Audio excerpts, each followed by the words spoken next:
You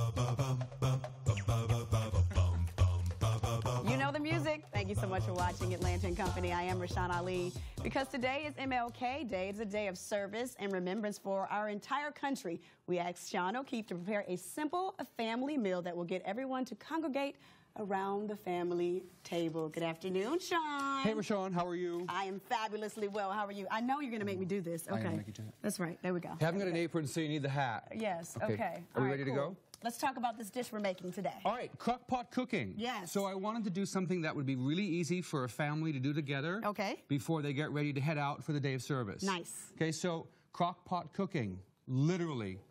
Minor presentation. Yes. Minor prep work goes into it. I love it. Set it and forget it. Yeah, that's what I do. I love doing it. So I'm just going to heat up a little oil in my frying pan. Okay. And I've got a whole bunch of really beautiful short ribs. Oh, okay. On this side of the kitchen. Just going to give a little salt and pepper. Yummy. And that oil should start to smoke pretty soon. Is that a vegetable oil you have there? That's olive oil. Oh, olive oil, good. And then we're going to just add the short ribs to the pan. And then some of the fun chef tricks, right? People will try to put as much in a frying pan as they can at one time. Right. So it crowds the frying pan, lowers the temperature of the oil. So rather than things frying for color, they tend to steam. So you don't get that sear that's so delicious on meats and chickens and fishes. Okay. So always just make sure you have enough room, Nice. between each individual piece to make it work. Nice. Now, how long do you fry them on both sides? It's going to cook for about 8.5 hours. Okay, yeah. So we're just looking to get a little bit of that lovely dark sear, that golden color that you get on meats after they've been cooked. And is that to get the flavor going early? It's to seal in the color and the flavor. Okay. And to get that, again, that texture that we like. The crock pot, where it's an enamel pot that's in the center, you can't get color on your meat in there. So it's one of the old school crock pot things. I don't like it because the meat looks great. Well, if you do it this way, you get the beautiful color and the sear on the meat. Okay. And everything works out perfectly well. Would you do the same for a chicken, like a chicken thigh? I would do the same thing for chicken. I would do the same thing for fish. Nice, okay. Just a little sear. You know, the good thing about this dish is that it keeps it very lean, right? The short ribs, I've trimmed the fat already. And you can see in the pan, I've tied them together. Okay. When we go to the dining room section of our little time together this morning, you'll see that as the short rib cooks, the meat will shrivel along the bone, and the bone will become exposed. Okay. It's really sort of sexy-looking short rib, right? Okay. This allows the meat to stay tight around the bone so it doesn't fall off. Yeah. So it has a nicer presentation than that of just a regular, you know, stew. I love it. Which is basically what this is. I mean, it's a beef stew. And while we're finishing with this, I'll just talk about what we have over here. Yes, what do we have? Parsnips and carrots. These are rose potatoes. Okay.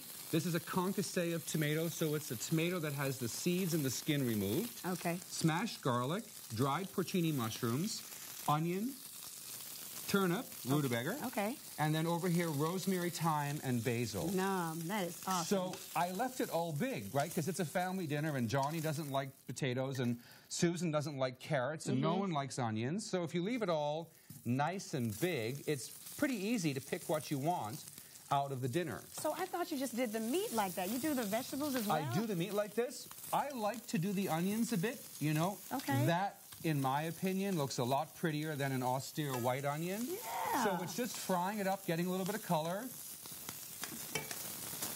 Right? You've got a bunch of brown stuff that started to stick onto the bottom of the pan. Good.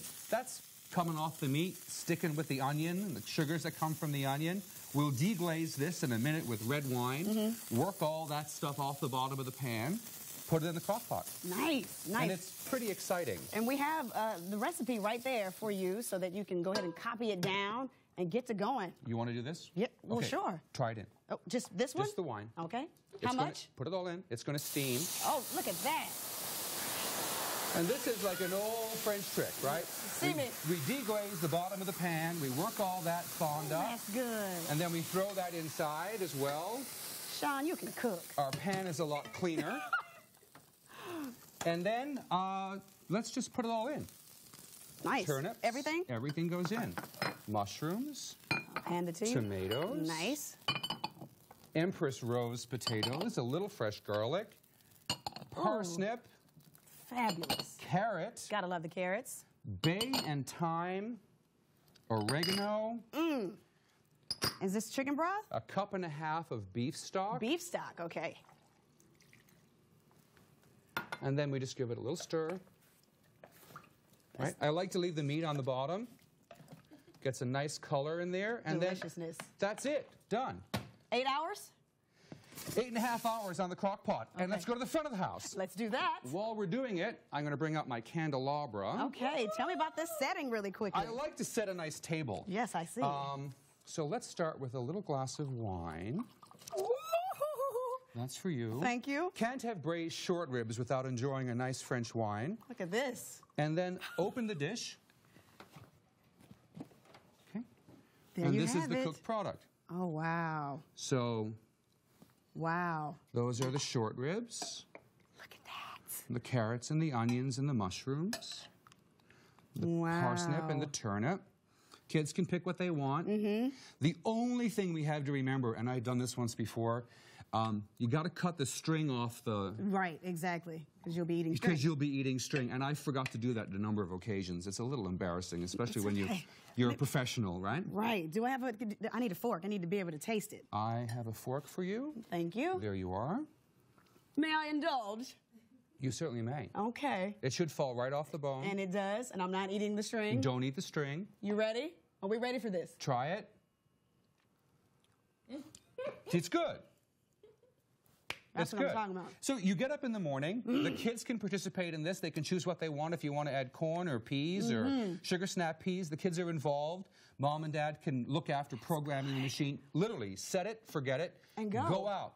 Get involved in a nonprofit in your community. Yes. Be charity-minded, not only on Martin Luther King Day, but throughout the year. Every day of the year. That's what it's all about. It's so important to be a part of giving back to our community because we all get so much from it. Yes. That's what we're doing. That's thank you so much. Welcome. Cheers.